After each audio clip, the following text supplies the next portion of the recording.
Game for a riddle. No phones, no calculators, no checking with each other yet. Alright? Let's go. I have a friend named Ahmed. He runs a tiny curio store. Curio store. Yes?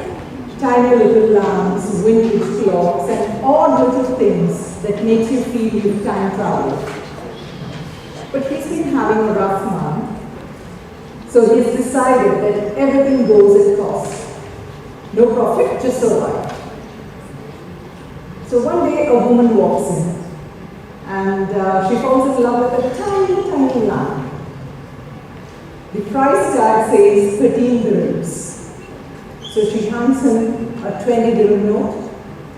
He checks his till, no change, so he rushes to the nearby store and brings the change. And then hands over the balance of 7 dirhams and the lamp to her. She leaves happy. Moments later, the neighbor rushes in and says, "Hey Ahmed, the 20 dirham note that you gave me, that's fake." So now Ahmed had to pay a real 20 dirham note to this neighbor. Now I have a very simple question for you. I want you to shout out the answers loudly, confidently, as if you're arguing with someone on WhatsApp. Alright? Are you ready? Okay, so the question is, how much money did my friend Ahmed lose? 33. That could be the right answer, but not the correct answer. 27, again, could be the right answer, not the correct answer. 0, interesting. Not the right answer, maybe the right answer, not the correct answer. 20.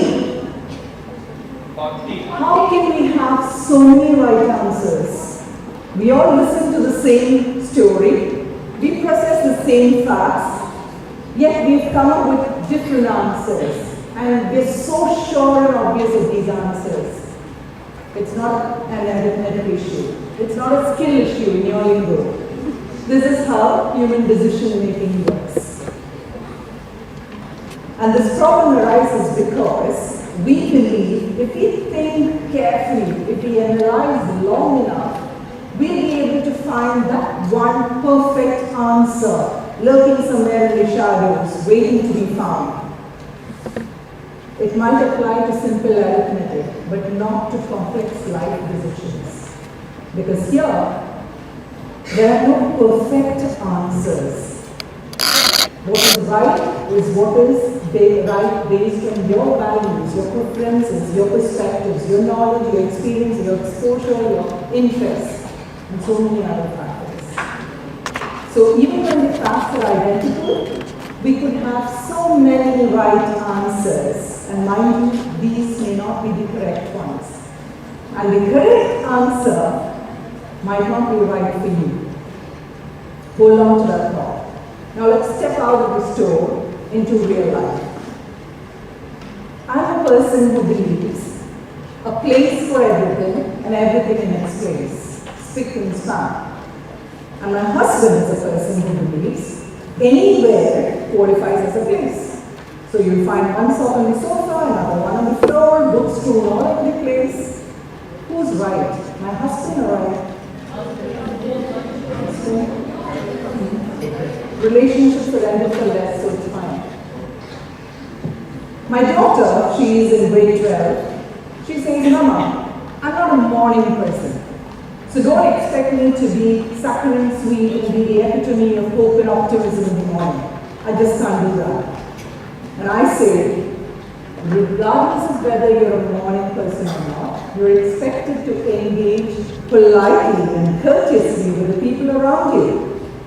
Who's right? My daughter or I? You guys have something against me, don't you? Alright, so now let's go to the airport.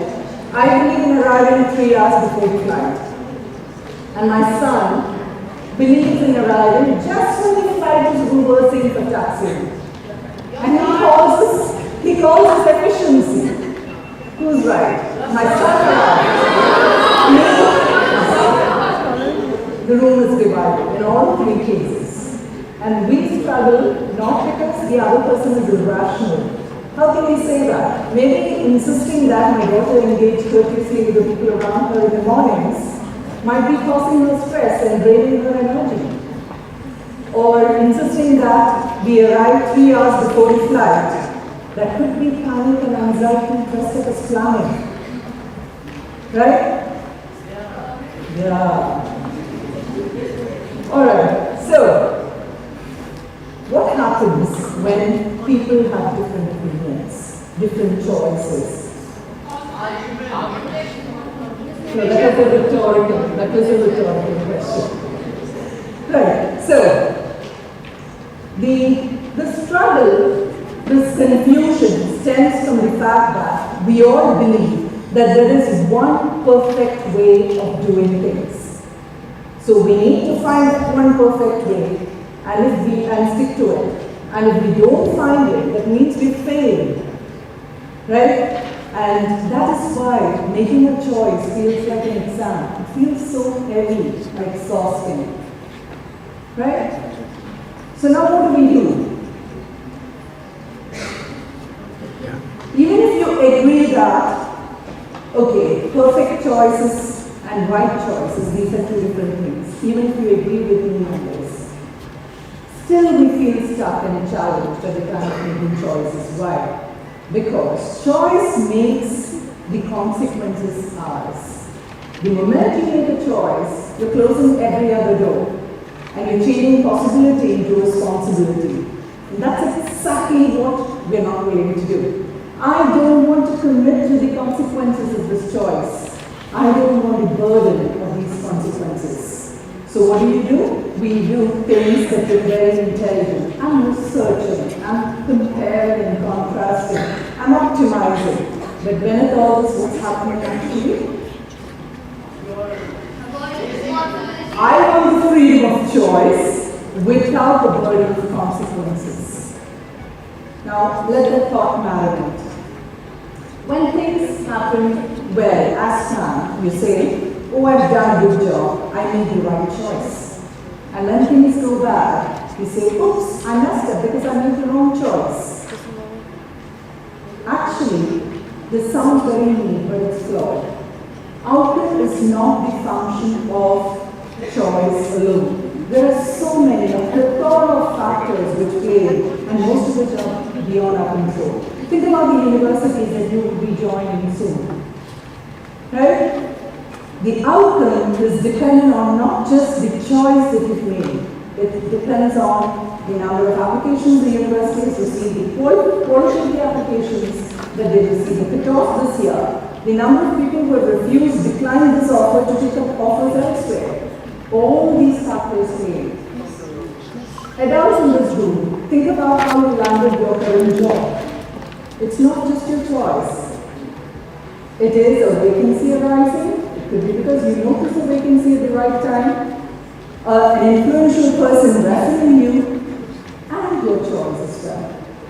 Yes? So by obsessing over these choices, we are pretending as though we control the entire outcome. So a better